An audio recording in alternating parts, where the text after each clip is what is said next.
So மக்களே, நம்ம இன்னைக்கு பார்க்க போகிறது தான் தேங்காய் பால் சாதம். மொத்தமே ஒரு 11 சிம்பிள் இன்க்ரீடியண்ட்டை வச்சு நாங்கள் இந்த டிஷ்ஷை பண்ணியிருக்கிறோம்.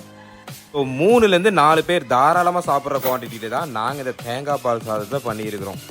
ஸோ இதில் வந்து தேங்காய் பால் நீங்கள் எடுக்க வேண்டியது வரும். ஸோ அந்த ரேஷியோ வந்து எப்படின்னு பார்த்தீங்கன்னா, தேங்காய் வந்து 150 கிராம் எடுத்துக்கோங்க, தண்ணி வந்து 750 கிராம், ரெண்டுமே கிராம் கணக்கில் எடுத்துகிட்டு தேங்காய் பால் உங்கள் எல்லாத்துக்கும் எடுக்க தெரியும். ஸோ அந்த மாதிரி எடுத்து தனியாக அதை வச்சுக்கோங்க. ஸோ இப்போ எப்பவும் போல் ஒரு குக்கர் ஒன்று எடுத்துக்கோங்க, அதை நல்லா ஹீட் பண்ணிக்கோங்க. ஃபஸ்ட்டு இன்க்ரீடியண்ட்டாக ஆயில் ஊற்றிக்கோங்க. ஸோ ஆயில் ஊற்றினதுக்கப்புறம் கொஞ்சம் லைட்டாக எண்ணெய் சூடானதுக்கு அப்புறமா நம்ம இந்த பட்டை, கிராம்பு, ஏலக்காய் எல்லாத்தையும் போட போகிறோம். ஸோ பட்டை வந்து எக்ஸாக்டாக 2 கிராம் எடுத்துருக்கோம், கிராம்பு வந்து 4 பீஸ், ஏலக்காயும் 4 பீஸ், ஸ்டார் வந்து 1.5 அண்ட் பே லீஃப் வந்து 4 இலை. ஸோ இந்த வீடியோவில் உங்களுக்கு தெரியுதுல, இதே குவான்டிட்டியில் தான், இதே சைஸில் தான், நீங்களும் அதை அப்படியே எடுத்து போட்டுக்கோங்க. ஸோ இதை ஒரு நிமிஷம் சாட்டே பண்ணுங்கள். ஸோ நெக்ஸ்ட் இன்க்ரீடியண்ட்டாக ஜிஞ்சர் கார்லிக் பேஸ்ட் ஆட் பண்ணிப்போம். ரெண்டுமே 20 கிராம் அந்த ரேஷியோவில் ஆட் பண்ணியிருக்கிறோம். ஸோ இதை போட்டு நல்லா சாட்டே பண்ணதுக்கு அப்புறமா சோம்பு வந்து 3 கிராம் ஆட் பண்ணியிருக்கிறோம். ஸோ சோம்பு போட்டதுக்கு அப்புறமா பச்சை மிளகாய், க்ரீன் சில்லி வந்து கரெக்டாக 20 கிராம் ஆட் பண்ணிக்கோங்க. அதை ஒரு 1 to 2 மினிட்ஸ் நல்லா அந்த வீடியோவில் தெரிகிற மாதிரி வதக்குங்க.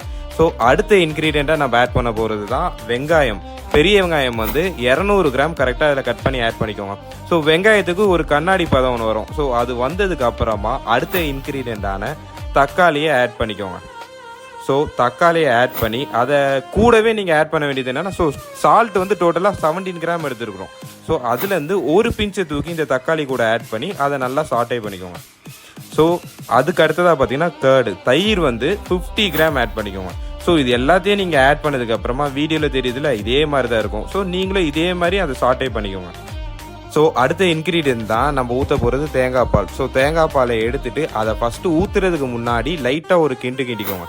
ஊற்றி அதை வீடியோவில் தெரியுதுல, இதே மாதிரி அதை ஊற்றிட்டு தென் ஃபைனல் இன்க்ரீடியண்டான சால்ட்டு, கல் உப்பை ஆட் பண்ணிக்கோங்க. அதை நல்லா கிளந்து விட்டுட்டு அதுக்கப்புறம் ரைஸ், பொன்னி அரிசி வந்து 300 கிராம் நாங்கள் நல்லா கழுவி எடுத்து அதை வச்சுருக்குறோம். இப்போ அந்த பொன்னி அரிசியை அதுக்குள்ளே குக்கரில் அப்படியே ஆட் பண்ணிக்கோங்க.